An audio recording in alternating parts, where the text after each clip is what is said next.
party yesterday, and I went as a G-Man from the Mothman style with like the painted on lips. It was lots of fun because I was wearing 8-inch platforms and a suit that was like not fitted correctly. I love like, that. Kind of like too big, but way too short in the sleeves, and then the pants were like a size 42. I wear a size 30. Yeah, and so they were like, just have them belted. Yeah, I had them belted, and they were like a size 38 long. I don't know what kind of person was reading or wearing these, but they were huge on me. And I was just walking around with like a face painted white, and I literally took a lipstick thing, and bright red, and just went circle like that across my face, and put on my my shades, my G-Man shades, and I was just walking around, and like, you know, I'm way taller than fucking everybody because I'm already taller than most people anyway. And so I would like lean down kind of in their face and be like, "Hello, young lady. I've heard you've been talking about Mothman." And then I just stand there looking at them until they said something, and I'd be like, "Don't you think that's a dangerous topic to be talking about?" That's amazing. That thing is, I also am working on a very purposely shitty Mothman costume. Yes.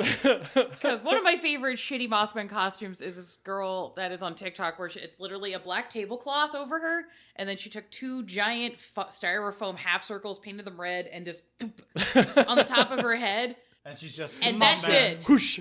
Yeah. And just does these like stupid little like dances that I'm like, I love this so much. It's so fucking stupid, but it's like 10 seconds of serotonin. I love it. And then did one video of the sexy Mothman where it's the same dumbass tablecloth, but just with fishnets underneath. No heels, just fishnets. Good. And I'm just, the amount of just chaos energy, and I'm just like, this is very cute. I needed this. Thank you. Funny little fact that I got, because I've been reading an article in between like talking points, because Entertainment Tonight did an interview with the lead actress for Candyman. Apparently, wait, which Candyman? The newer one. No, old one. Oh, the OG. 30th, fucking sick. Yeah, apparently Tony Todd's lawyer was so good that he had a clause in his contract. He got paid $1,000 every time he was stung by a bee. And he got so many. He got 27 times stung. So he got 27. Buddy. He was like, I didn't care. I got bank. Yeah. And I'm like, good job, Tony. Hell yeah. And he's like, my lawyer's good. So, you know, like I put up with it. Like $1,000 every time. Yeah, fucking. I would get stung a lot of times if I got $1,000 every time. I might not, but that's because I have an allergy. How much money would you have to be paid in order to be stung multiple times a day? Well, here's the problem. Because of the way insect allergies work, it's not like my peanut butter one's gotten less intense over time, but it's still like not great. The bug one gets worse. Yeah. So the last time I got stung by a yellow jacket, my entire right arm went numb.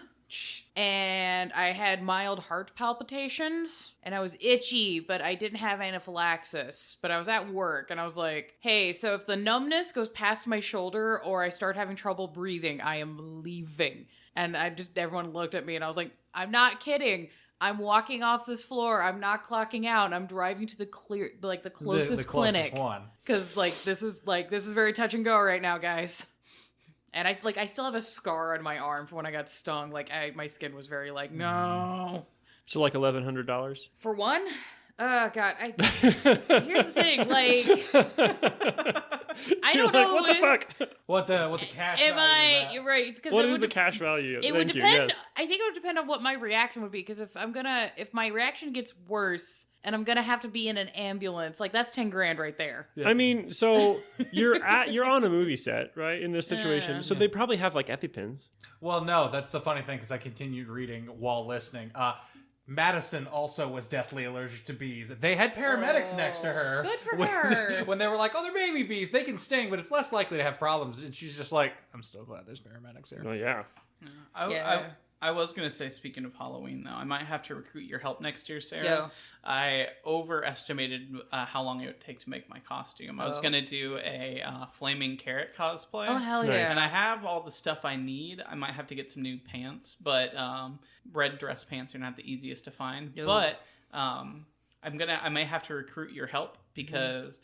I'm going to have to make a giant paper mache carrot. Oh, I'm down. I bought one of those flaming bowl props to put in the top so it looks like there's actual fire coming out of the top of it. Oh, hell yeah. And then so just need to paper mache that in place and then build a big carrot Well, we just have to I have to figure out a setup that's going to sit on your dome that's comfortable for you first. I was thinking about taking a bike helmet. Yeah. Yeah, we can see about that. Yeah, because I'm just worried about the weight distribution of the light. I know those are not super heavy, but if you're going to be wearing it for a long period of time, if that's like pulling your head back, it's going to be a pain in the ass. I might have a motorcycle helmet you could borrow. Ooh. That might distribute the weight a little better. It would probably be built permanently into this costume at that point, because it's going to get chicken wired and then paper mache. Yeah, if we can find a motorcycle helmet that nobody gives a shit about. Start checking Goodwills. Yeah. They have those. I've seen like the dirt bike helmets just with a really thin face part. Yeah. I've seen the like half helmets there before. You know, you could also maybe just get like a what is it? A catcher's helmet kind of thing. Yeah, just something that like goes over.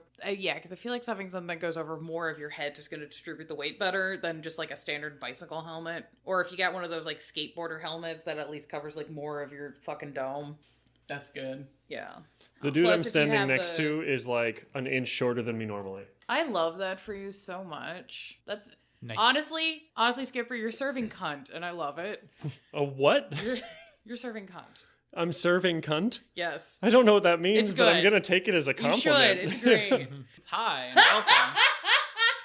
Hello. Next one to say shenanigans, pistol whipped. Yeah, welcome to Blank Bodies, a Vampire the Masquerade tabletop and horror podcast. I'm your host, Hunter, and as always, I'm joined by John. Sarah. and the Lorebot. James. All right, we are having a little bit of a wind down episode this week, kiddos. Yeah, we've had some Breathe big in. episodes. Yeah. Breathe out.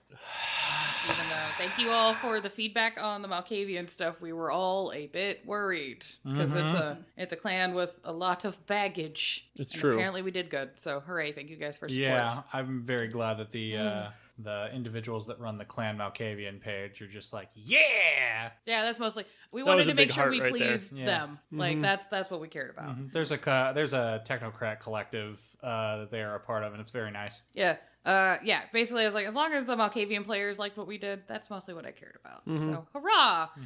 So this week we're covering XP and ambition and desires within V5. Yeah. Yeah, how you level up. Leveling up. Even this game doesn't have Ish. levels. Yeah. How you how you improve. get better at shit. Yeah. How does one do a good thing with the plot and the XP, and how do you, like, drive a narrative with your experience? Kind of thing, because Yes. storytelling systems are different than some other game systems that other people might play more of or have like this is what they got into for tabletops, and now they're exploring other options, and we are that other option. Hello. Yeah, you don't just ding like level 5 and now everyone of my class gets this thing. It's very much more open, and so it's worth talking about a little bit, I think. Yeah. Also, hopefully helps other baby STs to be like, oh god, how do I do this and not have to deal with like power creep from my players, and or also me not giving them enough XP and they're just frustrated because they're like, I want to do all these cool things but the game won't let me. Why? Yeah. Yeah. Yeah. Because, like, well, I'm sure we're going to get into it, but, like, holy cow, the XP costs on some of the stuff. Is bananas. It's a lot. Yeah, It's a lot. So when you look at it and, like, the standard is 1 XP per session, and you're like, oh, so I have to play for 3 years in order to be able to get this 5 dot. Not all right. necessarily. Well, yes, but that's what it looks like is all I'm That's saying. how it looks So- like if you're not prepared. Which is why we're exploring the topic. Yeah. Yeah, much like you said, John, like, yes, I'd love to up my blood potency. Yes, that'll be 40 XP. Yeah, that's 40 weeks of play. Ooh. I mean, That's almost a full year. I'd love to, but also help. Yeah. That's crazy. Yeah. So we are narrowing our scope on sources to mostly just stuff from the V5 core book because it has notes in there for XP. Unfortunately, they're not laid out all nicely in one section because Wait. why would we do that in a World of Darkness book? I was about to say, hold on. I- Shock. Awe. World of Darkness What has happened in the as world? a game system I love. As somebody who has rampant unmedicated ADHD, this is one of the few bitches I have about the publishers, which is I really wish you guys would hire an editor that would either create a section in the back of the book that would just have all of this laid out like a quick reference guide, or you would print a quick reference guide, because I just made one for myself just so I had a quick like, oh, I need this. I can just open my little 10-page booklet of notes as opposed to thumbing through a 300-page book. Yeah. Well, fingers crossed something like that will be in the mythological player's guide. Yeah, I'm praying for that. I'm excited for. I'm so excited for this player's guide whenever the fuck it happens. I just really hope we get all the like official like content that they put out not in books, like how World of Darkness just this week. Sorry to date the episode, but announced it's like here's a Daughter of Cacophony's lore sheet, Which is dope. And there's like a Nick Tutuku lore sheet in the Winter's Teeth comic series. Really? Yes. See, I need to catch up with Winter's Teeth. I hope they they're supposed to put all this in the player's guide when it comes out, Yes. aren't that'd they? be very nice. all of That it? is That's going to be like a 1,000-page book. Rumors that I have heard. I don't know. I'm not in the editing room. If anybody wants me to be in the editing room, I'll happily be there. Yeah. Yeah. I was about to say Renegade, World of Darkness, Vampire People. You know, we're going to be reviewing that, so you could just go ahead and send us a couple copies when it's Or, done. you know, if you want I us would to also, like- be involved as a, hey, we're the general public. Can we look at this and see how easy and intuitive it is to read through your fucking book? That would be dope. Yeah, that'd be super dope. I mean, let's be real. Like half of this is just application for like creative content. Like this is just, hi folks, here's my resume. Yeah, if you guys want us to do things cool. If not, that's fine. I'm going to keep yelling into the internet because that is my right. That is it is my God-given right. I can scream into the void of the internet. Yeah, speaking of screaming into the void, Oh. tabletop games, I think most of us agree can follow the rule of cool, which is, remember, these games are a collaborative, creative thing you're doing with your friends for fun. So, you know, different people are going to have different expectations on how the game is run story-wise, also mechanically. So, you know, make sure you talk about the expectations for how you're going to run your game, and also how character progression is going to go at session 0, which is something I feel like doesn't ever get talked about at session 0. Yeah. Probably should.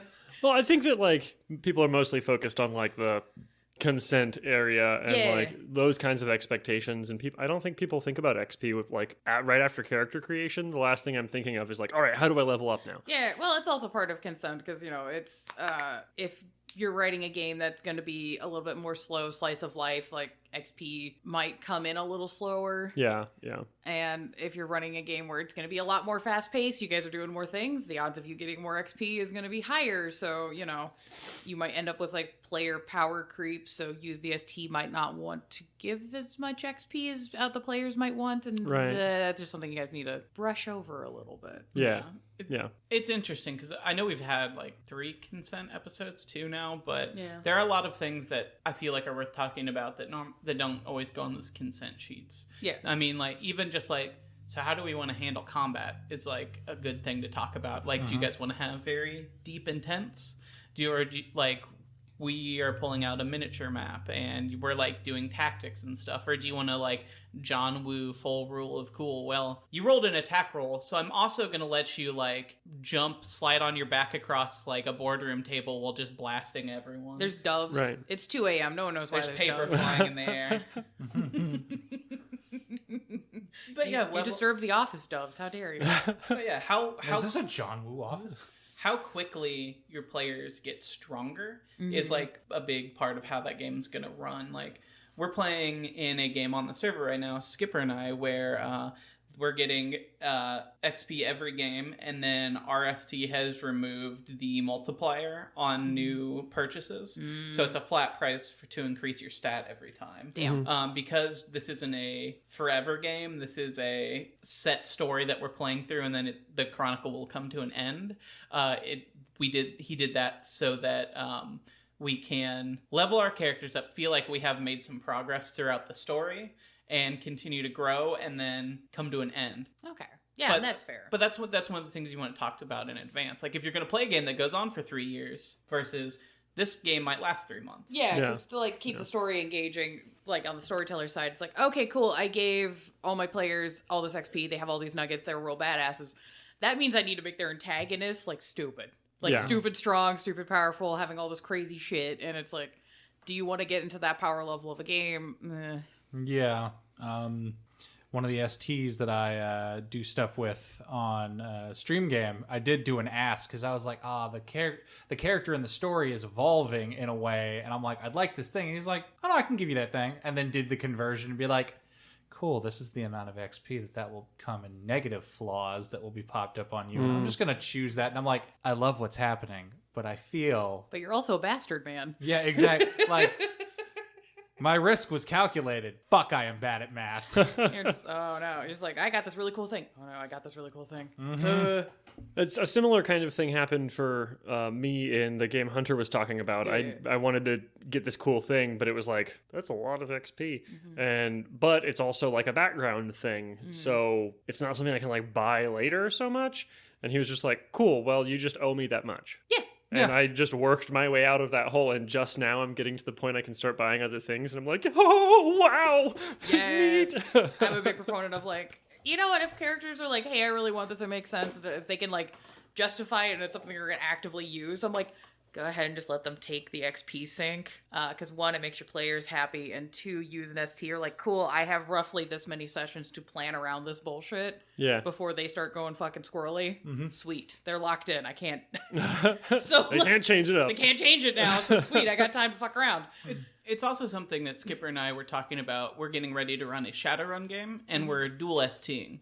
And one of the things we were talking about is like, we had a player who wanted some backstory stuff that is pretty powerful. Like they wanted to actually own land in Shadowrun, which is like cyberpunk future setting where like that's really hard to do. Yeah, exactly. And we were talking about how we balance that, and like you can always give your players stuff that is narratively interesting as long as every player gets something like that. And that's kind of like what we need to balance out, because it's like you can give players like abilities or stats or something if there's a narrative reason to it, but you have to give that same thing to every other player too. So like if you want to like, even if say, I'm going to give everyone at this table a free 2-dot lore sheet, but I'm picking the lore sheet for you, could be really interesting to thrust something like that on a character and be like, okay, well, you made a deal with this person, so you get their lore sheet bonus. Yeah, just like you were at a dinner party, you talked to Ballard, now you have this, get fucked. But yeah, now you have to deal with Ballard. I like that. Yeah. Can you just return money to Ballard? Can you be like, actually, I don't want this. Here. I don't know if it would work. I don't think He'd just be like, cool, well, you had it for 2 hours, so that's going to be 130% interest. I feel like it would be very much like that scene in the new Hellraiser movie. They're like, you can't return our gifts. There's only exchanges. Yeah. And you're just like, oh no. Damn it. Fuck. Tell me how many boons a fruitcake is worth, because I will exchange that money for a fruitcake. I you know what? Because of my level of dumbassery, I'm like, I might calculate that. Because there is some rough maths on money to resources and boons being related to an equation of resource dots. So if I can get the average market price of a fruitcake, I could actually calculate that. Pushing the glasses up my nose. Anyways, anybody who is a kind of gamer that is into pedantry, I'm shocked you made it this far into the podcast. Yeah. But if you are doubting our loosey-goosiness on the trying to be accommodating for players and STs and people having a good time, in the core book, there's a section called The Golden Rule. It is on page 130. Jesus said that. Yeah. Do you guys read it or do you want me to read it? Yeah, so... Do it. So, let's see. This is the most important rule of all, and the only rule worth following. There are no rules. This game should be whatever you want it to be, whether it's a nearly diceless chronicle of in-character socialization or a long-running tactical campaign with each player controlling a small coterie of vampires. That sounds cool. If the rules in this book interfere with your enjoyment of the game, change them. The world is far too big. The world is far too big. No set of inflexible rules can possibly reflect it. Think of this book as a collection of guidelines, suggested but not mandatory ways of capturing the world of darkness in the format of a game. You deserve what works best in your game, and you may freely use, alter, abuse, or ignore these rules at your whim. Core book, page 30, Philippians 2:67. Jesus. Yeah. Yeah, funny enough, that's literally, like, I quoted it on the show, that's just a longer version of 7th C's, like, first rules in their ST book, where they just say, rule number 1, there are no rules. Rule number 2, cheat anyways. Yeah. It's just, that's a longer, more like, hey, the main point of this game is to have fun and tell a story, a cooperative story. Yeah. Now, the rules help facilitate that. So, having discussions and understanding, like, hey, this is what the company has proposed. Are we good with this? Do we want to change things? Da-da-da-da. We've kind of made a point on this show to keep a focus on V5 Raw. And I know a lot of people are really getting into Storyteller's Vault. We'll get to that episode at some point. Yeah, later. We'll get there. But we figured to be kind of newbie friendly, we're going to start with the core printed by World of Darkness Publishing and then expand upon that. Yeah, and I think anyone who's ever played any edition of Mage has used this rule by accident. You pretty much have to run the game. Like, there is, in any game, I think there are rules for simulating things that you don't necessarily have to use. Like, personally, I know players like it, but like in D&D, I hate keeping track of currency and like advanced downtime activities. Like, every player engages with that differently, and like personally, like I find the economy of like D&D really fucked up, and like I've heard other people say that like players are really excited to find gold twice in a campaign. And those are the first 2 times. After that, it kind of just becomes unless it's like a fuckload of gold. Throw it in the bag. Well, I will say at least that also depends on kind of chronicle you're in, because I'm in a long-running Pathfinder first edition game with a bunch of friends that I love, and the way we kind of handle the economy stuff is we started an actual adventuring company, so we were like investing in caravans for us to travel as a group, and we're investing in like animals to move the caravans. We have really big fluffy buffalo. It's very cute. Nice. Yeah, and then, we don't have a healer in our party, so we're constantly, but we have an alchemist, so we're like constantly managing alchemy inventory to make like healing items and da-da-da-da-da. So if you like inventory management, like I do, because I hate myself, I've made a really cool spreadsheet that calculates all sorts of shit for Pathfinder. It's really nice. But other people would find that really boring and not like the story of like, hey, we have people from all across the country and all sorts of different races coming together to work on a thing and making our own little found family. Some people don't want to do that fucking story, and that's totally fine. And I like the World of Darkness system of just resources and it's so what nice. they're tied for. So and like you could do like resources, and like you could do rolls for that to see if your players can like budget for certain stuff if it's like you feel like it's a little too wily to just get for free with their dots. But like it's like, okay, you didn't roll great. You get the thing, but you're down 2 resource dots for the next, you get 1 back per session. Yeah, or to it's balance like out. Yeah. you're down a resource dot for a month if in-game time, and whenever we hit that, It pops back. it pops back. It's fine. It's not that deep. That's what resource dots are for. I also like the idea of like the resource dots just kind of giving you a baseline for riffing stuff. Like my La Sombra in one of the games I'm playing right now has 3 dots, but like he just moved to the city, so he's crashing with an anarch person in his club essentially. So he's just wearing a different 3-piece suit every time anyone sees him. That's hilarious. As like a power move. He's love like that. totally different 3-piece suit, and like he's got really technically he has multiple like luxury cars, but they're in the other city right now, and he hasn't had a chance to send his ghoul up to go get him. So he's just driving around in an Escalade all the time. That's Well, hilarious. his ghoul is, because he can't drive it because Escalades are very electronic nowadays. Yeah. And he's just like, I have a driver. I'll sit in the back. I'll sit Yeah, as fucking, far the fuck away. Yeah, so the LARP that we crashed, actually, it's technically 20th anniversary, but they still follow the resource dots, so I feel like this is applicable. So I spent like a month in game living in a van, building Nice. a 5-foot tall Tesla coil. Oh yeah. Yeah, it went really well. I oops too close to the sun, though. I'm gonna be honest. I now have a title. It's weird. But I was like trying to like legitimize what I was doing by just being like, okay, I've done research on Tesla coils. I have a vague budget of how much all the parts would cost for me to do this. And I have the space and the tools to do this in the van. And I was like, do I actually have the tools to do this in the van? I was like, well, I have 2 dots and resources. Yeah, I think I should do it. This should be fine. Yeah, you can make a Tesla coil with shit you find at a junkyard. Yeah, it's mostly what I did. Nice. I did source out capacitors and a handful of microwaves from a Nosferatu. Very good. And I was just like, hey, buddy, you seem cool. I just need these things. Don't ask questions. He's like, Oh, what it was are an you doing? Nosferatu. He Yeah. probably like just watched you put it together, so he didn't have to ask questions. Probably. Yeah. Look, I assume this man is trying to be helpful. In character, it's like, look, I'm assuming good intentions until proven otherwise with you, because you're not in a power position that I'm aware of that would want to screw me over. But at the same time, I'm just like, I expect this to go tits up at any time. Yeah, it is vampire. It is. Yeah. Other people in the game, though, I'm just like, I should not be talking to you. You're way too powerful for me. Why am I in this room? Shit. Yeah, but I know we mentioned it, but in systems like D&D, when you kill enemies, you get like straight experience from that. And I feel like a lot of games do that, but that's not really how World of Darkness works. Yeah, no, I think a lot of people that are in the tabletop community are used to like, oh, to get experience, you have to kill things.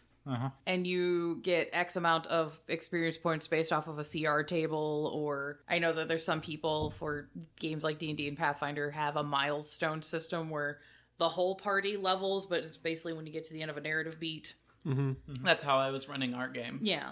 That's much like the famous Brennan Lee Mulligan quote, if your D&D world is built on murder being the only experience ways, Wizard School needs to open up with just like first year wizards just like, all right kids, we're gonna go into the woods and murder some goblins.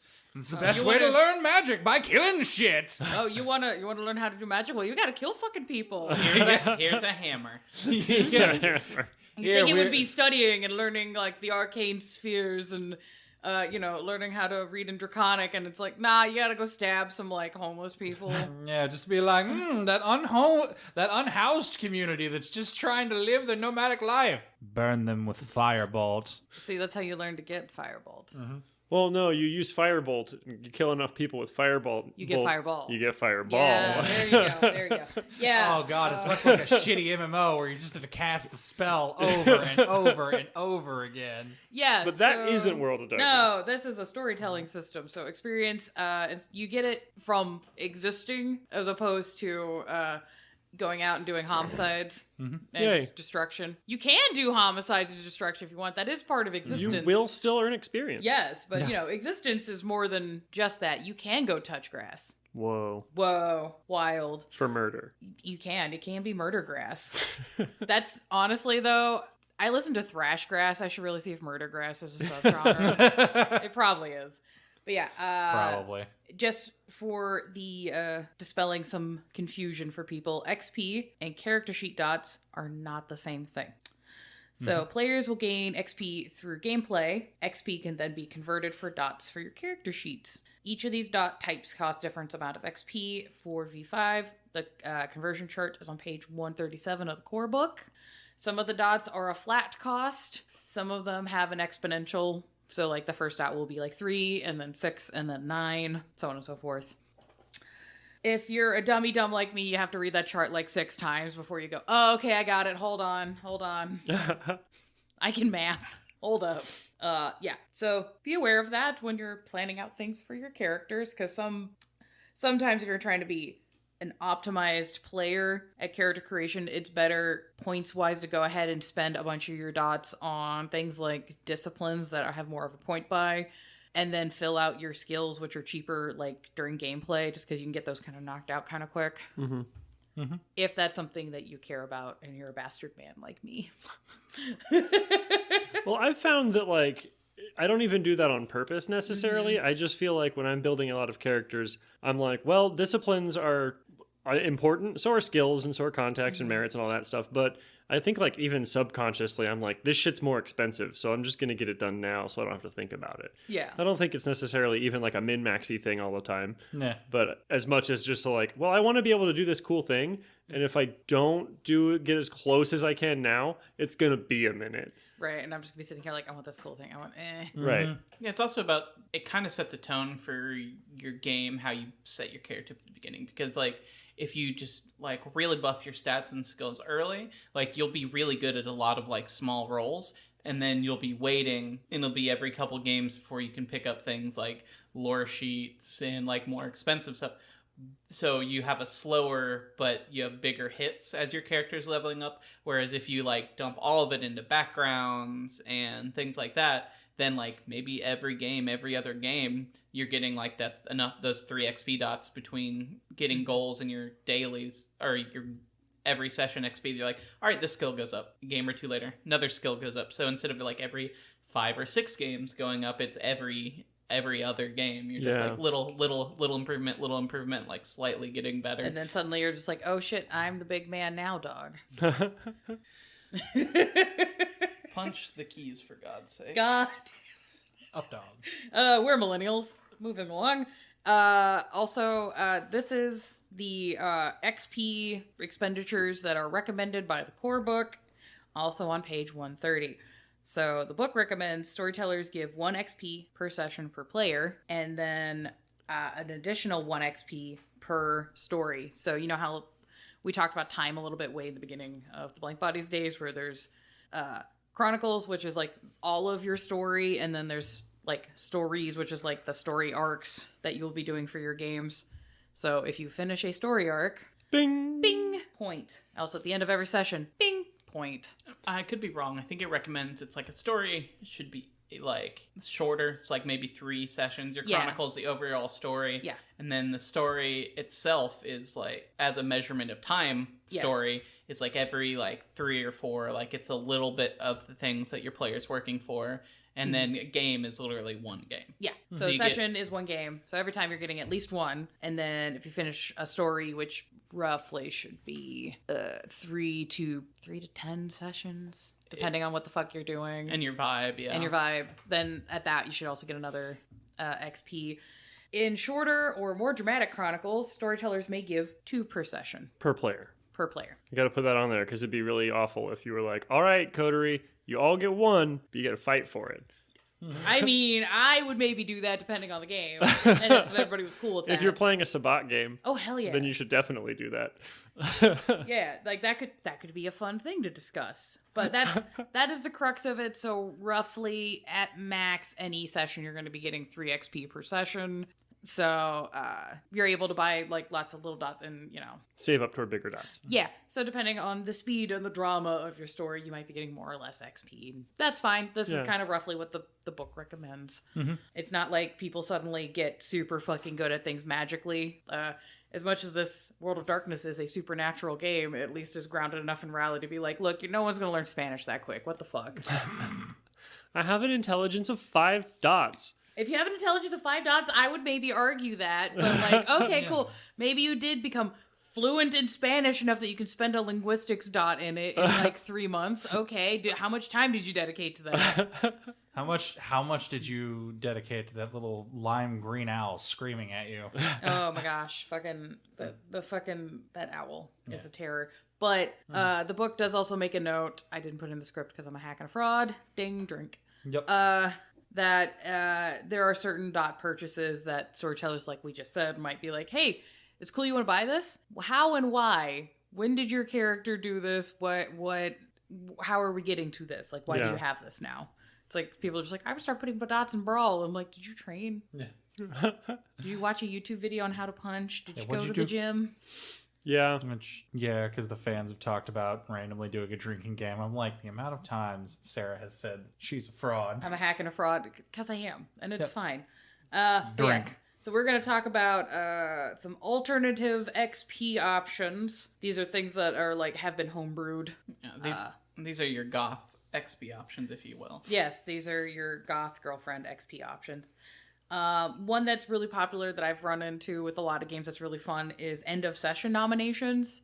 So everybody gets the basic XP that you would expect. So you get your 1 or 2 for being at the session, and then everybody takes turns going around the table and nominating or suggesting somebody else in the party. It's like, oh hey, so and so did this scene that was really, really cool. I think they deserve bonus XP. Or, you know, so and so's achieved a goal that they've been working on. I know they've been working on it really hard, so I think they deserve Mm-hmm. And you can decide how you allot bonus XP based on like each vote is an XP, or the person with the most votes gets the XP that turn. There's a few different ways you can hash that out, but it's fun. I like it. Yeah, I like that. It also feel like, I think the only thing you got to be careful with those kinds of things is like if you go with like a system of like, oh, you know, who did the most meaningful or coolest thing, that can lend itself to the trap of like everyone trying to do the coolest thing. And then that also lends to the opposite trap of, a player thinking that, hey, I thought I did a good thing, and then you're just like, oh no, but everybody else said no, that person did it, and then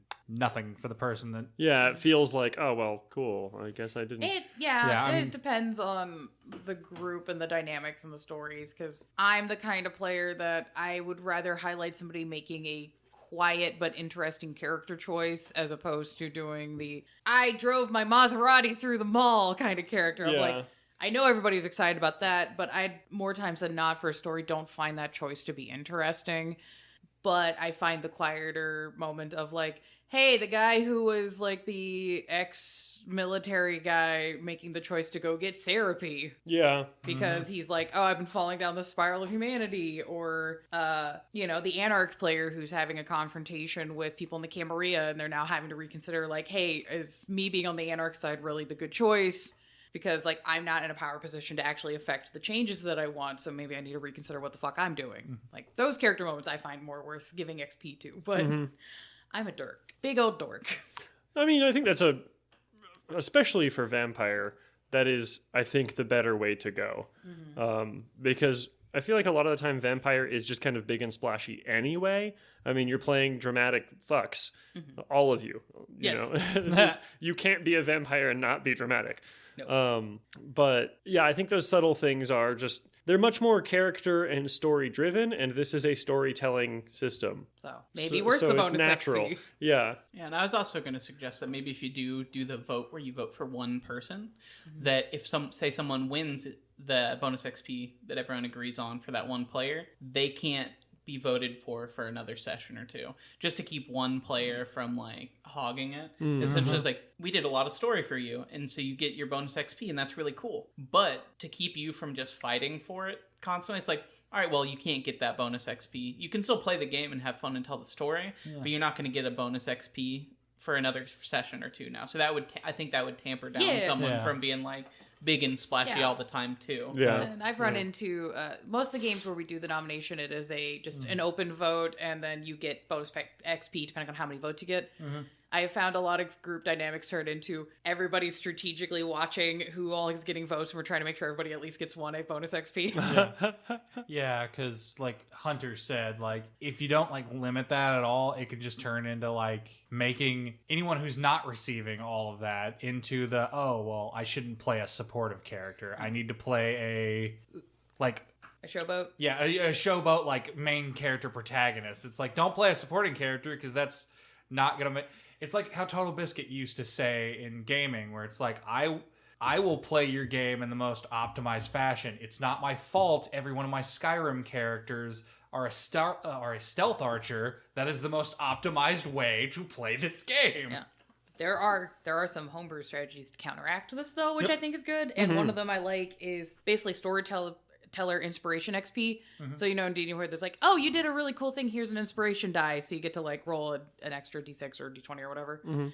It's kind of the equivalent of that for World of Darkness, where either at the end of the session or in the moment, if the ST's like, wow, this is a really cool character choice that either like really helps my story or you blew up my plot and I'm very impressed, you can just be like, snap, you, XP, yes, that was fucking dope.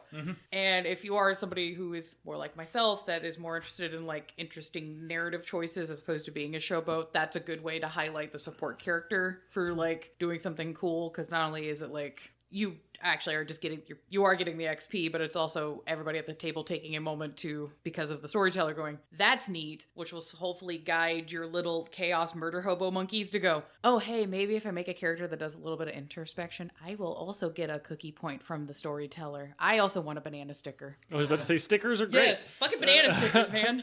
Even if you're an undead badass, everybody loves a banana sticker. We could just buy them offline. It's fine. We don't need your banana stickers. It's also just the act of me bequeathing you a banana sticker. You have no power here. What if I got a jar of tiny erasers? Oh, banana. Yeah, do it. I'm good for that. It's just I was like, oh no, the Metalocalypse reference has to I happen. need your banana stickers. We can order them offline. You want the banana stickers, though. I love Metalocalypse. I need to watch that again. That show's so fucking good. Same. It's the reason why I brought up to one of the people in one of our servers that's like, I love fucking like La Sombra and stuff. And I'm like, so all you're talking about, like all La Sombra are called to the ocean and need to come into the depths. I'm like, so their favorite song is Mermaider by Metal X. Like, it has to be. Oh, yeah. And then the lead singer's like, actually, I have a really good relationship with my dad. Yeah. It's so cute. I love it. Anyways, another thing for it's XP kind of asterisk is narrative gains. So the book does bring up the fact that as the game is progressing, if your players are doing something that would inherently get them background dots, you as a storyteller can just give it to them at no cost.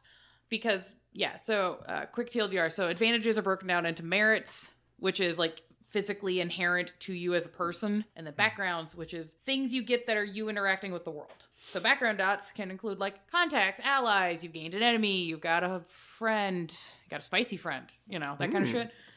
Lore sheets are also included in this. If you as a storyteller go, hey, so this player's been doing a lot of networking in with like the nightclub scene, I'm gonna give him like 2 or 3 dots in contacts now with nightclubs in the city. That's fucking 9 XP technically. Yeah, that's true. And stuff like that could also be supportive for like more more support characters or more introspective characters, as opposed to like showboat characters that are like, I'm gonna punch and stab and kick and bite things. Yeah. Yeah, it also like it rewards players for being social instead of just the the pizza cutter fucking edgelords that are just like, I don't need nobody, I'm just gonna live alone. And I am the apex predator, I'm the alpha. And I'm like, all right, Andrew Tate, calm the fuck down. Calm down. Just it gives them a reward to be like, hey, thanks for like checking up on people. And like, again, I'm not gonna lie, like the one thing that like metas over through almost all of my characters is just like, oh yes, I'm glad that you socialize and actually care about the Nosferatu. That was a good choice. Mm-hmm. Oh yeah, you can build up, you can earn background dots for having statuses and clans. You can get allies within mortal networks, even if you're trying to be conniving and not technically helpful, where you're like, oh yeah, I've been donating all this money to the police union, so now I have allies with the local police, so I'm better at manipulating the Masquerade. Yeah, and I think there's things like if your party is like trying to build their own little like haven and like take control of like land and stuff, I don't think it's narratively interesting for them all just to save up XP and pool it together to buy a spot, and that's the point in the story where they get it. Like, I feel like that's something they should work for, and then you give them those XP cost versus of reward just for working towards that, if they're completing missions for the prince and the prince was like, well, good job, I'm giving you domain over this like little street, or you guys earn the block, I wouldn't make them pay for that. I would just... Oh yeah, that could be because we covered coteries in an earlier episode and how those mechanics work. So as the storyteller, you can go, the cotery's been working towards this goal. I can decide as the prince to now add this in addition to the coterie. The slight note about these ST freebie dots is they can be taken away by the storyteller due to plot reasons. So either an enemy blew up your haven, or, you guys as a group haven't been maintaining your contacts with some sort of volunteer organization, whatever. Those dots can degrade. Those dots can degrade. Unless you guys decide to put your own actual XP into it, because then that's basically you solidifying and reinforcing those dots. And then the ST's like, well, I can't just take that away from you. Narratively, you could negotiate with your players to be like, hey, so you guys haven't been doing this. I know you spent the XP in it, but you guys haven't done it. So narratively, it doesn't make sense. Can we crunch those dots into something else that you guys do care about and want to use? Mm-hmm. Hurrah. I think that's something that you should kind of keep in mind in general, too, for, like, your players. Because, like, there have totally been times I've built characters thinking, like, oh, yeah, I think I want to get into this thing. And then I put dots in it, and then it just, like... never comes up. It doesn't come up, or it doesn't, like, feel like I thought it would when it does come up. And then I just, like, am not so interested. But the points are already sunk into it. So it's like, well, I feel like I kind of almost have to try to shoehorn it into the character because I spent the 9 points... So I don't know. I think it's something that STs and players should maybe consider, at least if Gideon, back when I played him, put points in the Goblin Roads, and then we just never really did much with the Goblin Roads, or he never really even left Chicago. After so much time, I think it would have been reasonable to be like, hey, Sarah, we haven't really done this, and it's totally fine. Like, I'm not upset about it, but can I put the points somewhere else? Yeah, because that point, I'd just be like, hey, I had plans for that, but that's not where the story went. So if you're cool with it, I'll let you move those dots and we'll just put a pin in the Goblin Road. So if it does come up, that can just be a freebie give. And then if you want to buy it again, cool. If not, no harm, no foul. Right. So, things can be flexible. It's fine. It is a storytelling game. Yeah. If the story is not fitting what you're doing with your character, change it. Yeah. It's not hard. Just use your words. Yeah. I mean, if you're not paying a lot of attention during session 0, or you misunderstand what people are kind of coming into it as an expectation, so you build like a super combat heavy character and then like, oh, this is mostly like courtly intrigue. Yeah. I would probably let a player be like, all right, we'll take some of those dots out of this like more combat stuff. Take some contacts, like we'll say you've been working in your downtime, or give them a couple, like, because if their character is built in a way where they can't effectively engage with the story, the player's going to get frustrated and disengage because it no longer becomes their character's story, or they're going to start being like, well, I can't do all this manipulating and talking, but I can punch people. Yeah. So I'm bored. I'm just going to start beating the shit out of people. Or another thing you can do that I think would be a fun way, instead of crunching down the combat character, I would sit down as the ST and go, okay, so do you want to lean into the fact that your character is a combat character, and you and I can work out me giving you some background dots, see how you use that? Mm-hmm. And then if you like it, cool, we can just expand upon that. And if you don't, I can take those dots away and we can do the crunch. Or just like, hey, does your guy have any hobbies? Like, does he only train? Does he only go to the firing range? Because, if you had a character who's like, yeah, I was into Clink and then I got out and I got embraced. But when I was in the Clink, I really got into crocheting. So he's got like these allies that is just like a sewing circle of like local grandmas who have like all the fucking gossip, and half of them are like rich biddies that are like, oh yeah, no, my grandson owns these businesses. That's a whole other literal yarn that you can pull from for plot. Right. That people just be like, wow, that really fleshes out your character. Like, we didn't know you spent time in prison and you got into knitting. Like, what? I've seen you punch someone's face you wear a lot of cardigans. Do you knit those? What? Are those your cardigans? Nice. Those are nice.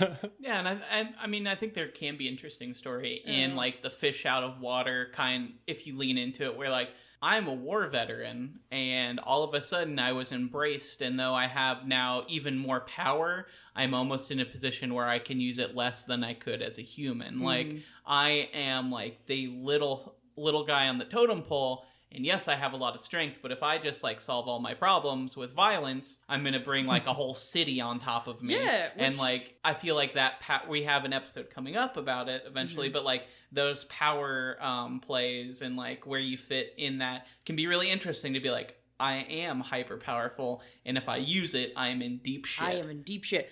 But yeah, and also, like, as a storyteller for XP things, like, if you're in a more social game and you have that heavy combat veteran guy who probably did not sink points into, like, charisma and manipulate and shit like that, you could be like, okay, what we should do is, like, is he still going to group therapy? Does he have friends at the VA hospital? Mm-hmm. There is a whole line of contacts and stories there that you can be like, okay, cool. Maybe your social roles are from, instead of doing like charisma and etiquette, you can do like charisma and streetwise instead, because this is your background, and then you have contacts in the medical field or different volunteer organizations, and there's lots of cool shit you can do that you can just solve the problem by being like, okay, what if I give my player just this little freebie nugget of bonus points and then just see what the fuck they do with it? Yeah, fuck, maybe the returning soldier goes and drinks even though he can't drink anymore, goes and hangs out at the VA with the other veterans. That's a good cover for a vampire, where everybody's like, oh man, you used to drink a lot. Why aren't you drinking with us anymore? He's like, oh, I've gone cold turkey, man. I'm totally not a vampire. I totally just went cold turkey. I realized I've been drinking too much and I gotta sober up. Yeah. I was thinking also, like, speaking of dice pools, say you have this very combat heavy character who's put a ton of points in brawl and like potence and stuff like that. Just because they don't have the points for the skill of intimidate does not mean that they couldn't be intimidating. So why not use like charisma or manipulation and brawl? If you're like, if this fucking, you can tell this dude has beaten heads in with his fists, is like looking at you and cracking his knuckles while someone is like trying to ask you a question. I mean, that's intimidating. That would be very spooky. That'd be very scary. The golden retriever energy guy suddenly just like fucking, I don't know, like smashes like a pool cue or something, and it looked like nothing, and you're just like, oh, Exactly, yeah. So you roll that brawl instead of the intimidate, because you might not have the words or the charisma to be like, I'm a scary motherfucker, but you can punch through a pool table. Yeah. I would tell someone if someone was like, hey, where's this person? And I'm like, I don't feel like telling you. And they just punched through a slate table. I'd be like, okay, I'm going to think about this that is now. the address. Yeah. And to reward that, you could be like, oh, that's a really cool character moment. The ST could just give you the inspiration XP right there. Right. Or you could be like, hey, so you did such a good job scaring the shit out of people in the bar. You have a 1-dot ally with like a biker gang that happened to be there and saw you do that cool shit. Right. Right. And it was just like, oh, okay, cool. Yeah, things I do affect the world around me and the way people interact with me. And that's ways of also doing XP without like... Yeah, do things interesting. Just giving the flat, like, okay, you got 2 dots. Mm-hmm. Because you have your daily grind, and then sometimes when you do things with the world, things will happen in response, like it does in the real world. Consequences. Well, there's actually a whole system for that. It's called ambitions and desires. Yes. Yeah. So, basically, an ambition is like a long-term goal for a player, whether it be their passion or like literally building up their work. But it's kind of what gives your character direction and purpose. But yeah, it's something they're actively working towards during a session, and it's going to be a long-term goal. Yeah, and note in the book is if you're actively working towards your ambition during a session, you can heal 1 ag willpower damage. Ooh. Please remember this, because this gets forgotten all the time. Ag willpower damage is hard to heal, so like really is. that's good. That's real good. Sarah wouldn't know about that. I have no idea. Anywho, desire is a short-term goal. These are often written to be helping toward your ambition, but it could just be a narrative. One session, you're like, I need to stab Ted, and then that's your Done. desire for the night, and hopefully you stab him. Let's actually, do you mind if we talk a little bit more specifically about ambitions and desires? Like kind of talk about some examples? Because I feel like in my head, a lot of the time, I have a hard time finding the proper scale of these things. Yeah. Like, I'll be like, ambition. My ambition is to become famous within the kindred world. That's very lofty and will take a very long time to do. Yeah, just to wrap up desire real quick. So if you achieve a desire, you immediately recover 1 superficial willpower damage, regardless of where you are in the session. Nice. But what you were saying, storytellers are allowed. It's noted in the book. This is textual. That if you're calling an ambition, if you're asking for an ambition desire and it doesn't relate to the plot, it's not worthy of the character's efforts, it's lazy writing, it's too vague. Storyteller can nix that or make other suggestions, and that's something y'all need to work on. Because, sometimes when people have an ambition, they think of a lofty goal as something that's, like, maybe a little too big and a little too vague. And you're just like, I don't know if that's ever going to be achievable, but, like, I see where you're going. We can kind of narrow the focus on that a bit to be, like, a 1 cent, like essentially like an elevator pitch of a project that you can be working on. Right. It's like, I want to be famous in the kindred society. And it's like, there's a lot of ways to do that, my guy. Do you want to be like a well-known like artist? Do you want to be a criminal? Do you want to become a prince or a primogen? Like, what do you mean by being famous? Like, what does that entail for you? You could even, again, like we're talking about XP and dots, like that could even be something as, do you want to earn like a dot of infamy, but you don't buy it, you actually earn that? Do you want to like consider that complete when you do buy 2 dots of fame and you're doing stuff in the game that people will know who you are? It's like, that's what you want out of it? Or is it like, do you want to pull something so big that everyone in the city is like, oh fuck? Yeah, do you want to like run and do you want to build a nightclub that like puts the asylum to shame? And in that way, through your expenditures on building the business, that you earn those fame dots, and then you're like, okay, ambition achieved, dunk. Right. I'm just like, damn, that's a cool Chronicle project. Just like, you're gonna go against the Vormans. Good luck. Good luck, my guy. That's also something we were talking about when we were getting ready for our Skipper and I Shadowrun game that we're STing together. Is like, you have characters' goals are cool, but they also have to be something that, like, if they're going to be that big, it needs to be something that every player at the table finds interesting because you're going to spend a lot of time on it. So, like, if one player's ambition is to build this massive nightclub and do all the bookkeeping and stuff to build, like, this massive nightclub and, like, take on, like, named lore NPCs as like enemies or at least rivals, like that's gonna affect the entire coterie. What do you do when the other 3 or 4 players in your coterie don't find that story that interesting? how do you balance that? So again, this is maybe a session 0 thing where you all set up your like long-term ambitions and talk about it, and like, is that something the other players are interested in helping you, or is that something that's going to have to be more that character's side time spent on it? Like, can the ST take those and make it interesting for everyone, even if the other 3 players are like, well, I don't really care about building up this guy's fucking club. Yeah. But hey, our coterie runs a really cool club. I could use that to like maneuver with my own contacts. Like, I can use that to get information from people. Can you make these ambitions interesting for everyone so that they all want to engage in that story, for even if it's for their own reasons, whether it be their own personal like knowledge gaining, or like, oh, well, I can use this as an easy feeding ground. But like making, I think that's an interesting thing to talk about at session 0, is like, this is my character's ambition. Your in-game character might not know this, but this is what I want my kind of story arc to be, at least for this first part of the story. And then when you're all playing, you can, it's kind of using out of character knowledge, but being like, okay, I know this guy's doing this, like, I don't want to get in the way with that, or maybe I can help a little bit just to make a better story for everyone.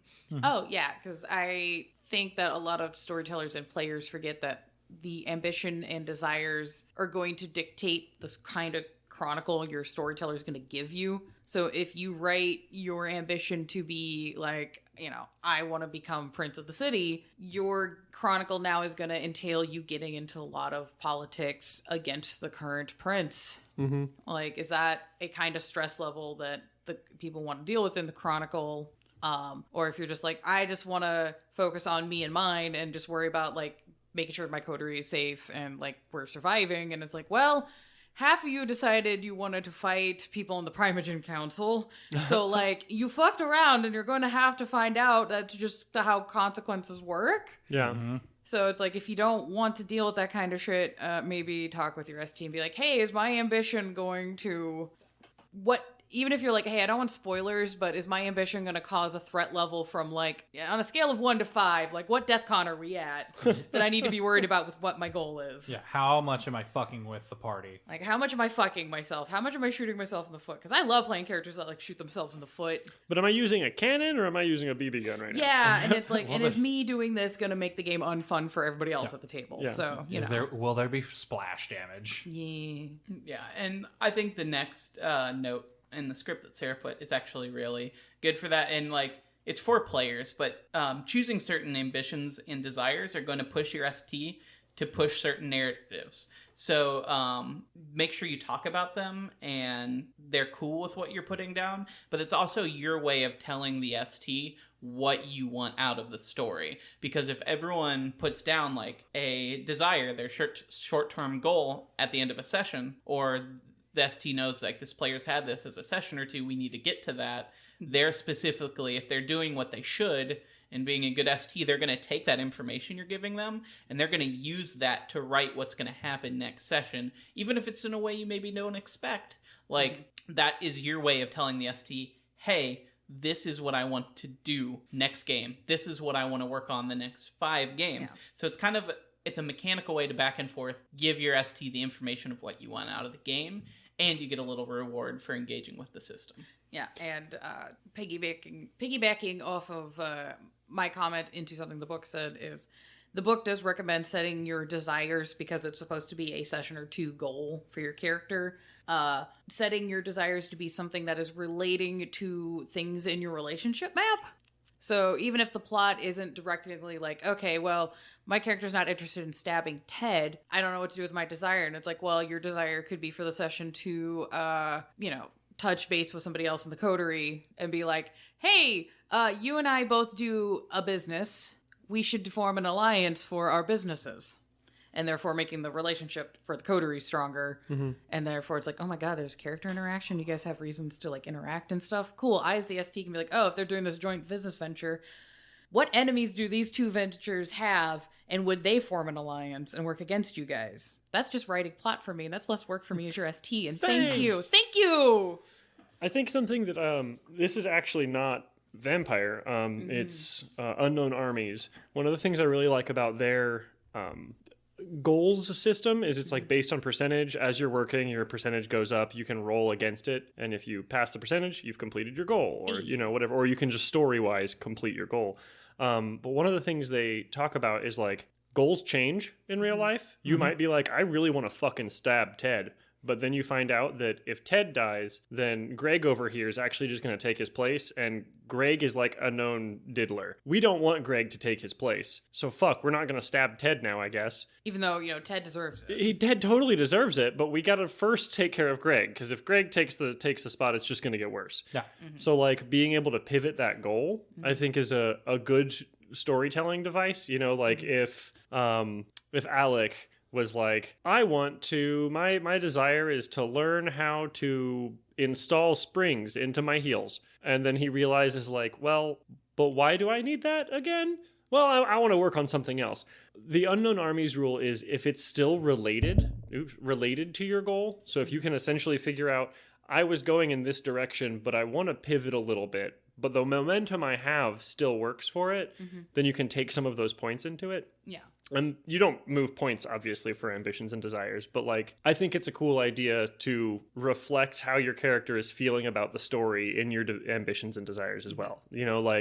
For example, I've changed one of Ken's desires. Like, he was relatively close to having it, but then we were like, oh shit, we're in a different city and like, we're not in a good spot. And he's trying to look out for his coterie. Our desire is get home safe. Yeah. And you can put a pin in that initial desire and get back to it once you've achieved. Exactly. Yeah. Yeah. Yeah, and I think that's an interesting way that the story can morph, and the players still get what they want, but maybe it's going in a different direction. Like, I was thinking, like, maybe if you had a character whose ambition was to, like, get revenge on the people who caused the death of their father. Yeah. Fucking Ted. Yeah. Fucking Ted. So, like, so your desire is, like, I'm going to track down the people who broke into the house that night and find out why they did it. Well, they track down the person they thought did it, and turns out it wasn't them who was in the house that night, but they find a new clue of who did break into that house, or the person who hired the job or whatever. Well, I would still give them an XP point because they basically got to the point where they would have beat the shit out of the guy who broke into the house that night. Yeah. Turns out it was someone else, and they got some new info.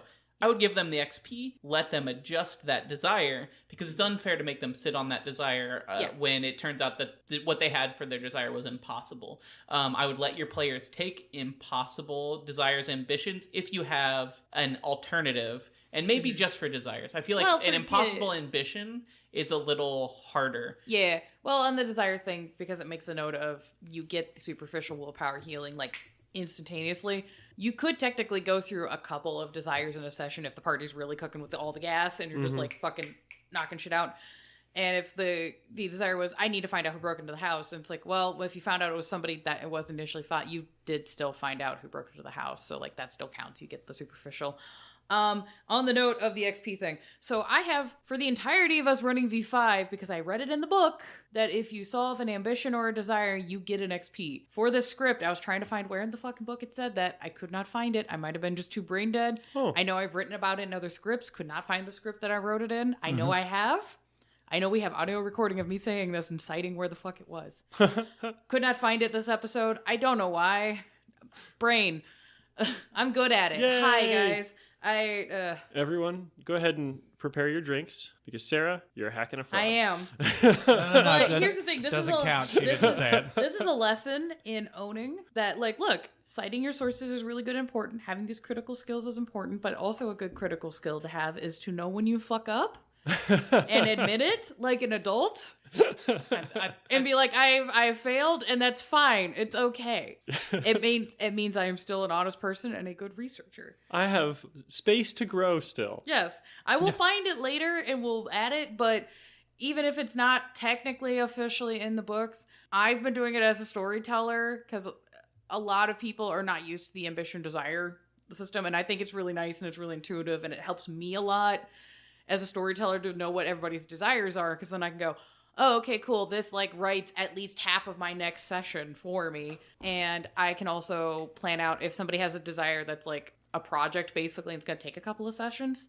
You also get the goodie point of giving them the, okay, especially if it's a desire that's going to take a few sessions, give them the goodie point of the XP. Be like, cool, you heal the superficial willpower damage and you get an XP because you buckled down, you did the task. This was an experience. You get a point. Yeah.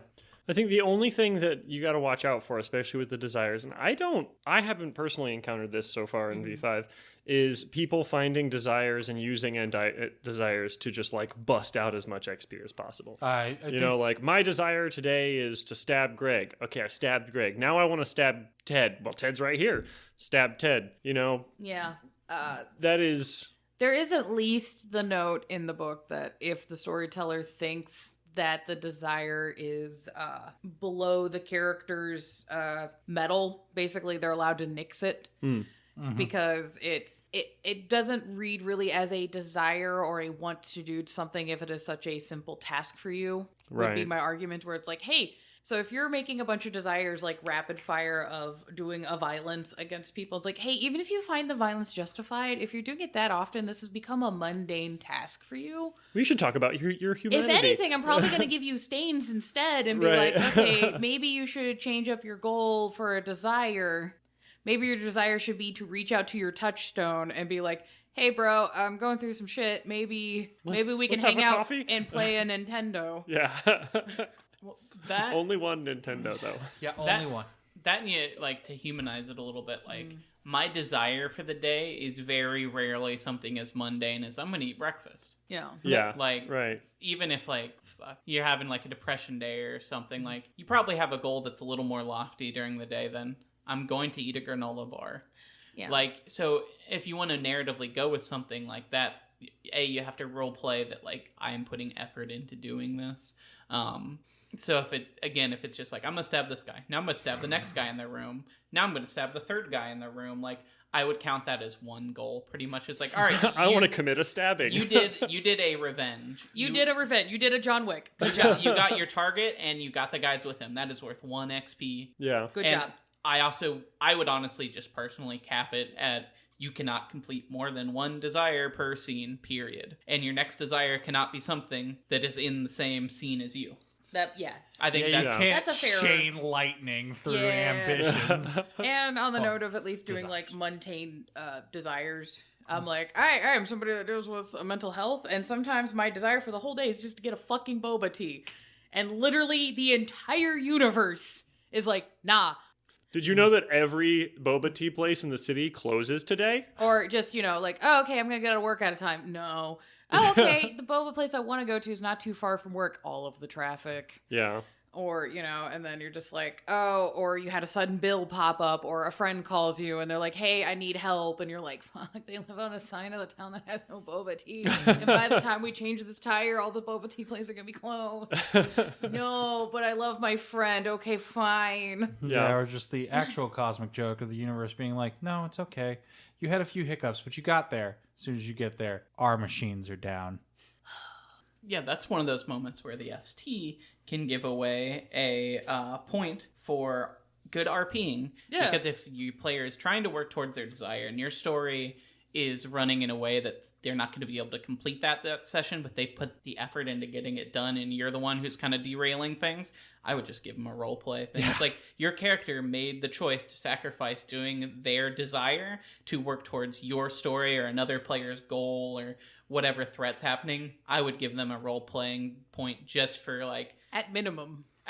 just for being able to be like, okay, well, this is something my character wants, but they're going to sacrifice that for the good of the coterie, or even just, frankly, the good of the story and the people at the table. If no one wants to deal with this right now, I would give them like a XP as like a, hey, thanks for, cooperating with everybody. You were being a team player. Yeah. And you did get an experience of, doing a humanity thing of like putting your stupid bullshit aside to help another person. You get to heal an ag willpower if you have it, and also an XP. Here you go, buddy. Right.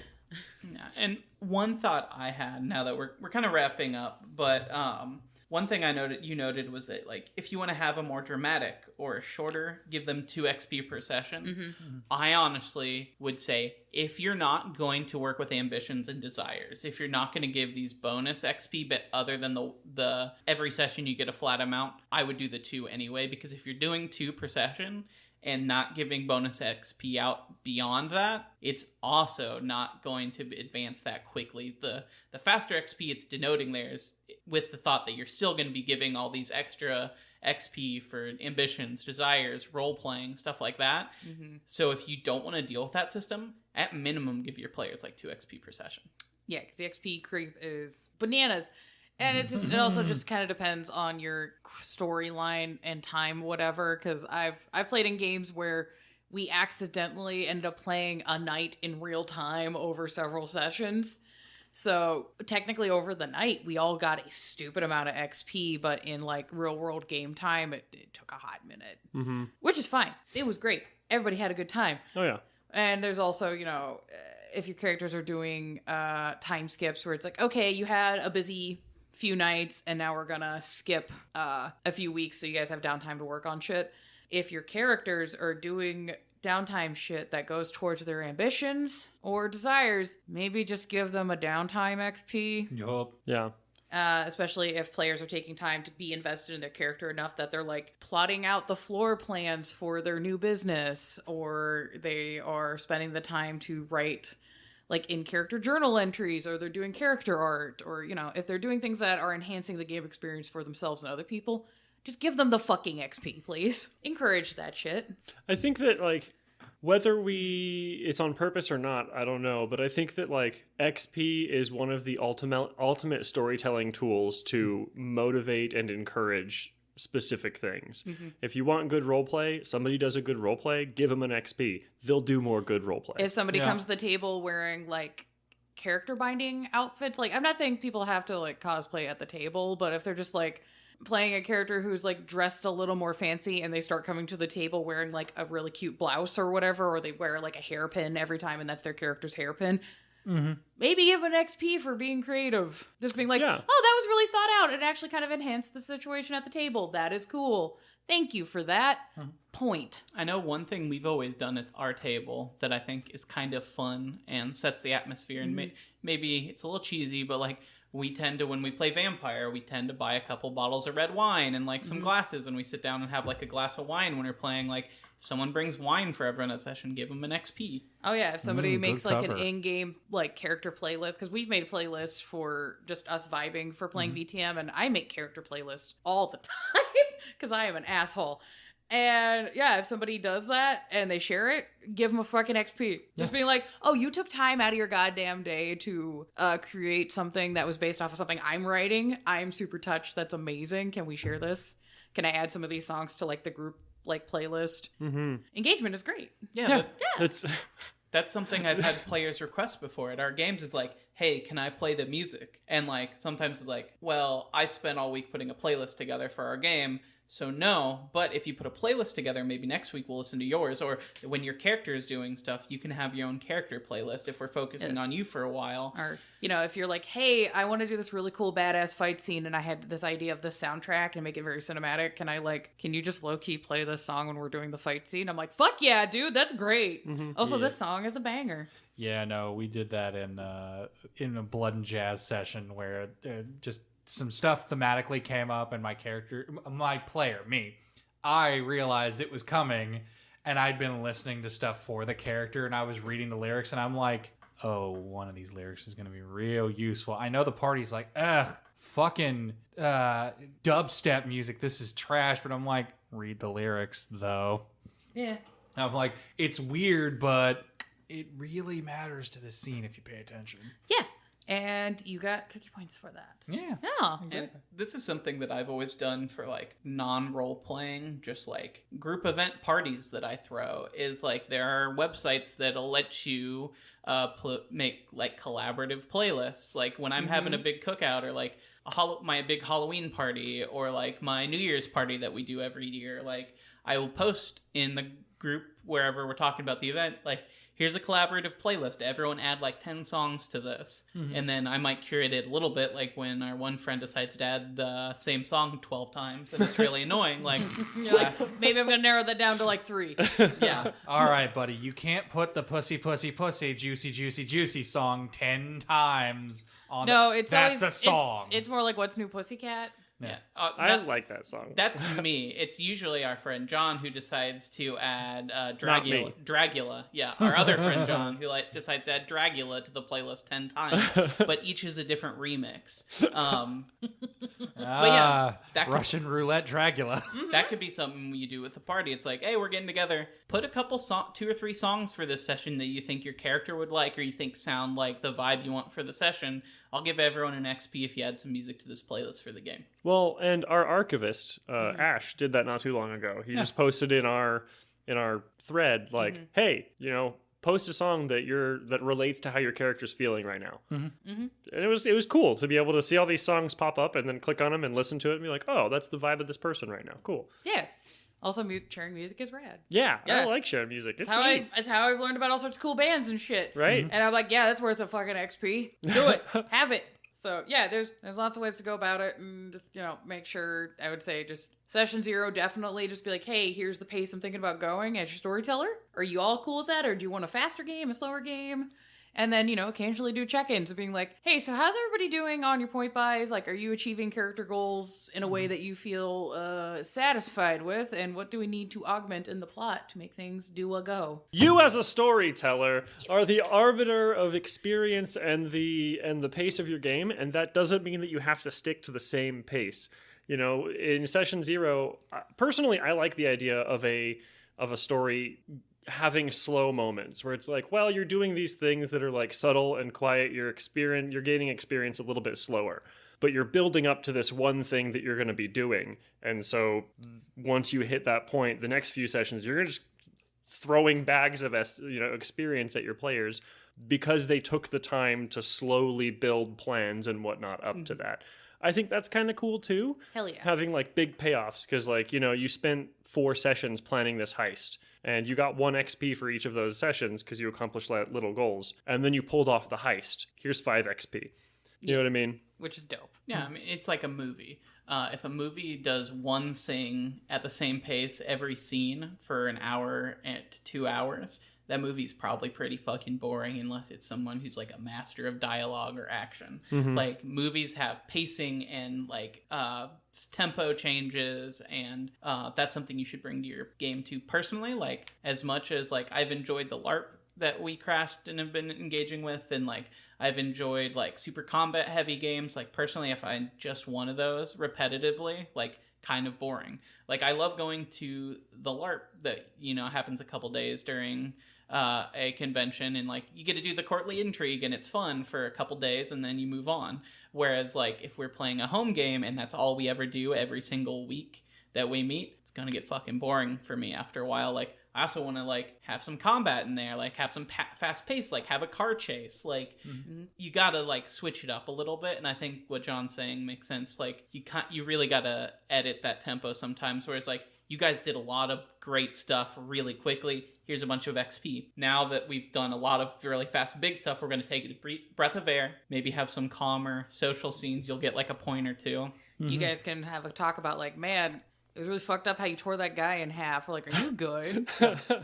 Or, do you need to talk about this? Do you talk about that? Or, have a beach episode. I fucking love a beach episode. You don't have to go to the beach for the beach episode. Beach episode could just be girls' night. Yeah. Beach night could just be you do some like downtime, like we're maintaining equipment, and while we're maintaining equipment, we're having a chit chat. That's a beach episode. Yeah. Water cooler moment. Yeah, I think like my hunter game that we ran forever, there were nights where like, oh fuck, we accidentally started a gang raid on the police station and we have to deal with this. And then like the next session was everyone just like, all right, deep breath, we need to replan what's going on. Literally part of the session after that was me and one of the other players locked up in a hotel room doing cocaine and watching Terminator 2. That you rented on VHS. We rented on VHS because that's how we decided to deal with the fact we accidentally had a biker gang kill like 12 cops. You killed so many of my coworkers. Yeah, I know. And I was just sitting there like the next day just like, God damn it. Not only am I upset that you killed coworkers of mine, you caused enough of a stink that, like, the feds are here. So now I have a bunch of federal agents in my fucking coroner's office just moving my things and not respecting my authority or my skill set at all because they're just like, listen here, little lady. And I'm just like, God I want to stab so many of these men. And like that's how you bring in those pace changes and like, yeah, that was a huge action scene with a bunch of bikers outside of the local police station, like thinking they had some of their members locked up and they're going to get them out no matter what. Whereas the very next session is like, one of the characters in their background had like the FBI they dealt with in their old like military and government work times. He turns out he's one of the guys assigned to this case. So now his background character has come in and is messing around with stuff. And it's like slow, like paperwork and like Sarah trying to figure out exactly what happened while the FBI from one of the characters is like, why was he here? I'm going to take over your lab today and you can sit in the corner and watch while I do the dissections on your coworkers.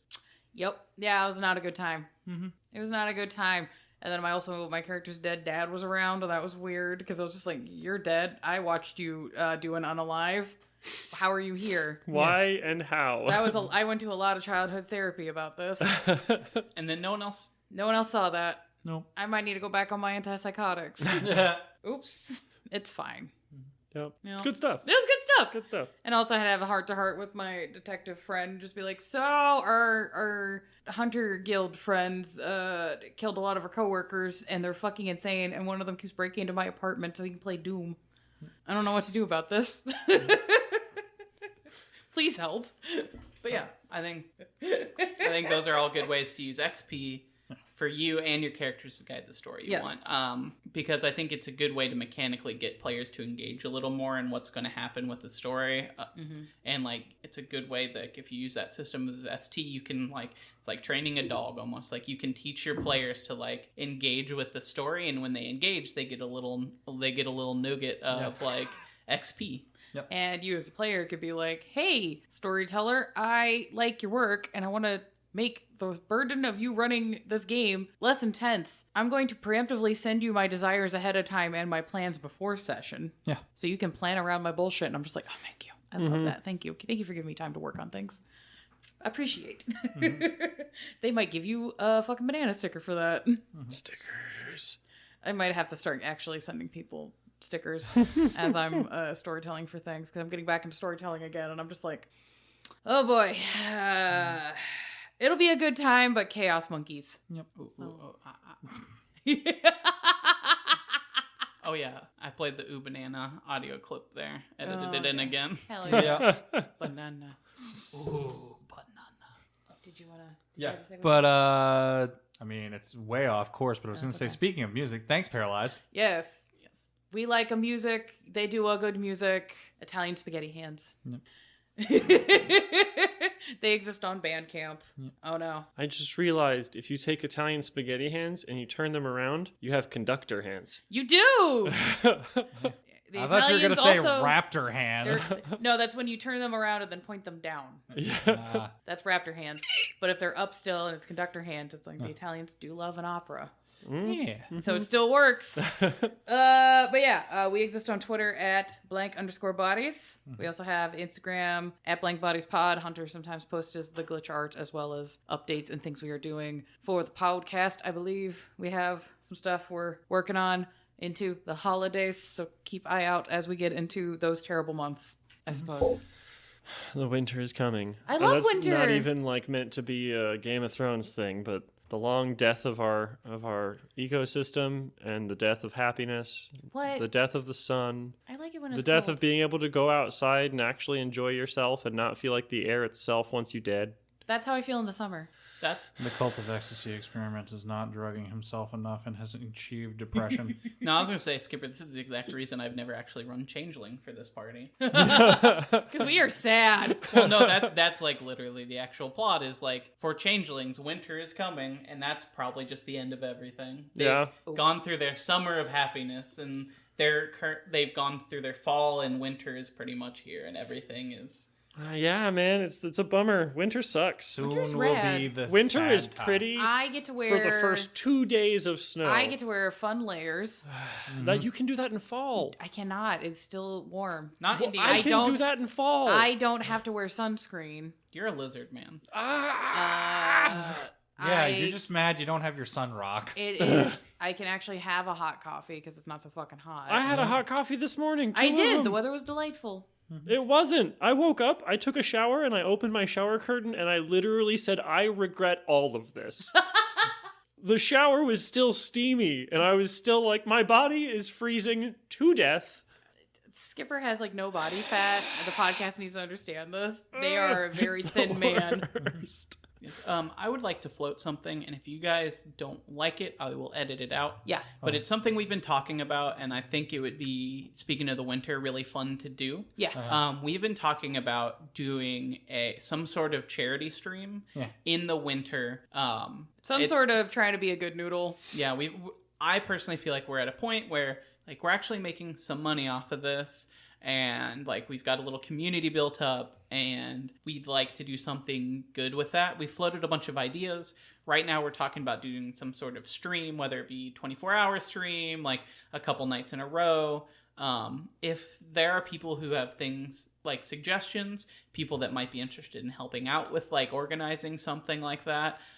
We have a problem as ADD-ass motherfuckers of coming up with really nice ideas and then waiting to the last minute to execute, and We're trying to not do that. so one thing I would like to do in December is organize some sort of charity stream. We can get a Blank Bodies Twitch set up. But if there are people who'd like want to help with that, if they have things they'd want to see, if there's certain charities they'd like to see us help with, I feel like that's feedback I think we'd all like to see. Yeah. Sarah specifically talked about maybe doing a charity where we literally raise money to help buy up other people's medical debt and erase it. Yeah, I think there's a whole network of people that just buy medical debt, and then there's charity organizations that just buy that debt and go, okay, it's gone now. And it's like, I think that's a cool idea. That is a cool idea. Yeah. And I don't know what to do for a stream outside of like, well, I could do cocktails. I can get really hammered and play The any Goose of those. Game? The Goose Game would be great. It's something you've been wanting to do anyway. I love the Goose Game. I was going to say, at least keep it a VTM. It's like, I can get hammered and play any of those VTM story games. Yeah. We can do that. Yeah. I can get hammered and purposefully get infected with vampirism in Skyrim. Hell yeah. And then just never eat any blood so that I become a very gaunt, creepy looking thing. Become a nose for Hi, puppy. oh, the puppies. There is a puppy here at If the you end. can hear the sounds, So, you're welcome.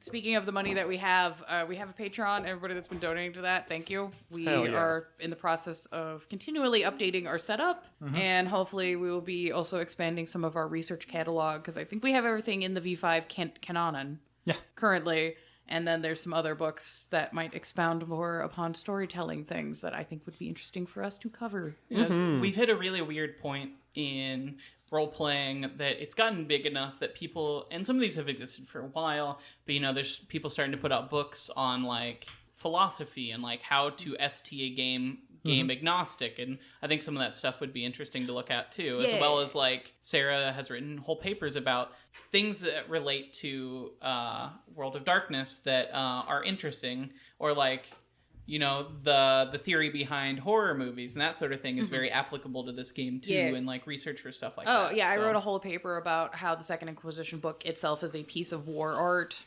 and God, if people want me to go on that rant for the charity stream, I could do that. Hey guys, you guys want to talk about war and how it's sad, and basically all of V5 is a commentary on the war on terrorism. Yay! I could do that, but we can make it fun and gay and horny. But yeah, we have a Patreon if you want to help us be dumbasses, but trying to be smart dumb. We're smart dumb motherfuckers. Yup. Yeah. If you would like to help us with that, we have several tiers that are cheap enough that you can $5 a month. If you want to like have a little Discord title, and we also have things for Patreon poll voting. We do the movie stream hangout things. There's some Discord things that are just for patrons. I do character illustrations if you hit a certain tier, if you want that. I do a bunch of different mediums. If you're interested, we can talk about that if you pay for that. I am trying to finish tidying up the show notes and the master research document list for the show so that the patrons can have access to that, so you can kind of see our process and also have all of the sources that we've used for the show so far. There's a lot of research that's gone into this, and you guys are going to think I'm fucking insane. We did just finish the Malkavian episode. Oh, yeah. Every time buddy. it's just like, all right, it's a short script. 6 pages later. It looks dense, but it's definitely short. I promise. There are 6 pages here, darling. Sarah's Most of her bullet notes. It's fine. It's fine. It's bullet points. It's fine. We're just gonna blast through a bunch of these. Don't worry about it.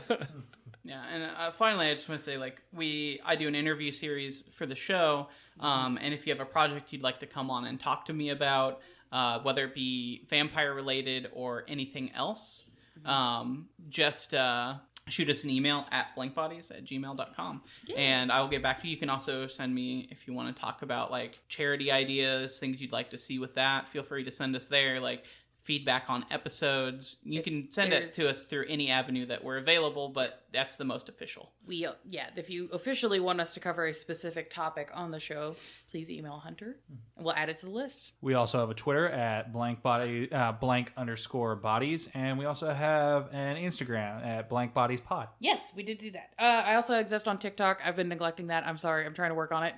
It's Blank Bodies Podcast on the TikTok if you have VTM questions.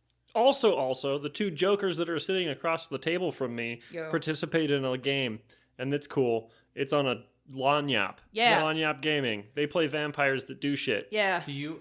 That is the one thing that I love, and I think it's so funny about that is our ST, one of our main brainchilds, is a native to like Louisiana. Like, that is a French word. Lanyap means little something extra. Apparently, it's a popular turn of phrase in Louisiana. We had no idea. We just thought it was cute. But the thing that I love, and it's always cute, is because we have a few people that watch, and we raid channels coming in. None of them ever know how to say it. I'm not gonna lie. The Midwestern in me, for a very long time, just said Laganap. No. Yeah. Laganap game. What the hell is that? It's perfectly fine, but that's as also somebody who's doing like social outreach for a lot of groups currently.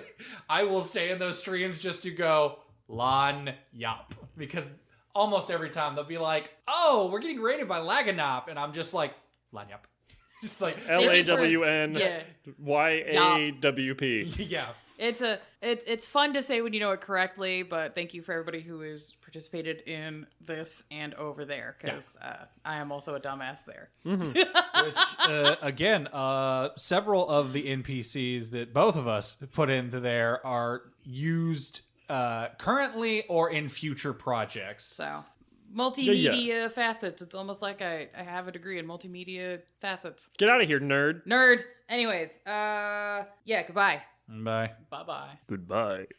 Haha. Mwah!